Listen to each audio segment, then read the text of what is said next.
Salam alaikum wa rahmatullahi wa barakatuh. Je souhaite que vous allez bien. Maintenant, nous allons voir le septième type d'argument. C'est l'argument par induction. يعني الحجة بالاستقراء.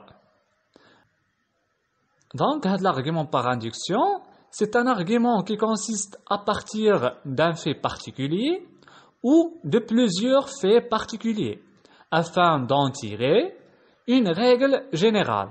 يعني هو عبارة عن حجة اللي كتكون في البداية من حقيقة معينة، يعني واحد الحقيقة خاصة، أو كنشتقوها من حقائق من عدة حقائق خاصة باش كنحصلوا على واحد القاعدة عامة. يعني شنو قال لك؟ يعني كنحاولوا نستخدموا هذه الحجة بحيث كناخذوا واحد الحقيقة خاصة كنخرجوا منها قاعدة عامة. Par exemple, mon ami obtient de bons résultats même s'il travaille 20 heures par semaine dans un restaurant. Cela prouve que le travail à temps partiel ne nuit pas aux études universitaires. يعني قال لك على أن الصديق ديالي حصل على نقط جيدة على الرغم من أنه كان كيخدم 20 ساعة في الأسبوع في واحد المطعم. هذا الشيء كيأكد على أن العمل بدوام جزئي ما كيضرش ولا ما كيتعارضش مع الدراسة الجامعية. مفهوم؟ دونك هنايا شنو شفنا واحد الحقيقة خاصة ديال واحد البيرسون، يعني واحد الصديق ديالنا كان حصل على نتائج جيدة في الدراسة ديالو وعلى الرغم من أنه كان كيخدم 20 ساعة في السيمانة في واحد المطعم. من هنا خرجنا واحد القاعدة عامة اللي كتقول على أن العمل الجزئي ولا العمل بدوام جزئي لا يتعارض مع الدراسة الجامعية. يعني le travail à temps partiel ne nuit pas aux études universitaires. مفهوم الشباب اش قلنا هنا؟ هذه هي l'argument par induction. يعني كنحاولوا نخرجوا l'argument ديالنا من واحد الحقيقة خاصة، يعني un fait particulier. هادشي اللي قالوا argument qui consiste à partir d'un fait particulier. Un fait particulier. يعني argument qui consiste à partir d'un fait particulier. واحد الحجة اللي كتكون مبنية على واحد الحقيقة خاصة ou de plusieurs faits particuliers ولا يقدروا يكونوا عدة حقائق خاصة. علاش؟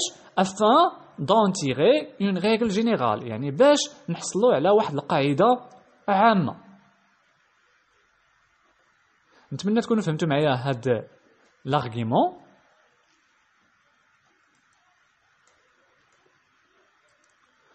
Pour le huitième argument, c'est l'argument par déduction. هذا l'argument par déduction هو العكس ديال l'argument السابق تاع l'induction. C'est un argument qui tire un fait particulier à partir d'une idée générale. On progresse du général vers le particulier. يعني هنا الحجة كتكون كتستمد ولا كتير واحد الحقيقة معينة من فكرة عامة.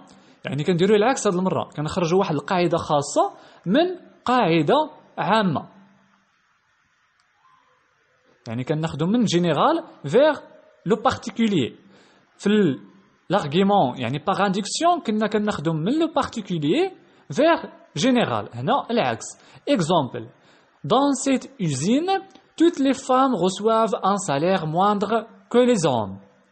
يعني في هذا المعمل جميع النساء كيحصلوا على دخل أقل من الرجال. Marie travaille dans cette usine, donc elle reçoit un salaire moindre que les hommes travaillant dans cette usine. يعني ماري كتخدم في هذا المعمل، إذن غادا تكون كتحصل على واحد الدخل أقل من الرجال اللي كيخدموا في هذا المعمل. دونك هنا خرجنا قاعدة عامة، من قاعدة عامة خرجنا واحد القاعدة خاصة. اوكي؟ C'est une règle particulière. دونك هادشي اللي عندنا هنايا عندنا deux arguments très importants يعني مهمين. عندنا argument par induction اللي قلنا كيكون فيه كنخرجوا قاعدة عامة من قاعدة خاصة، أو أرغيمون باغ ديدكسيون كنخرجوا قاعدة خاصة من قاعدة عامة، يعني من جينيرال فيغ لو بارتيكولير. نتمنى تكونوا استفدتوا معايا في هذا الفيديو. كان عندكم شي اسئله يمكن لكم تخليوها لي في كومونتير. ما تنساوش تضغطوا على زر لايك كتشجيعكم لينا على تقديم المزيد. شاركوا الدروس مع الاصدقاء ديالكم، والى فيديو مقبل بحول الله.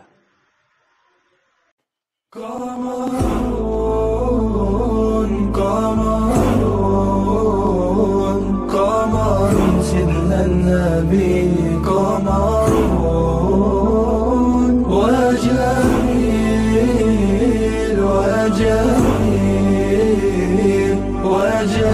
سيدنا النبي وجميل قمر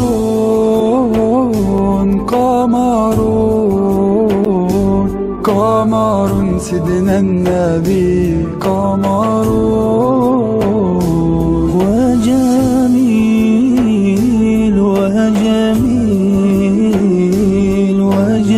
سيدنا النبي وجميل.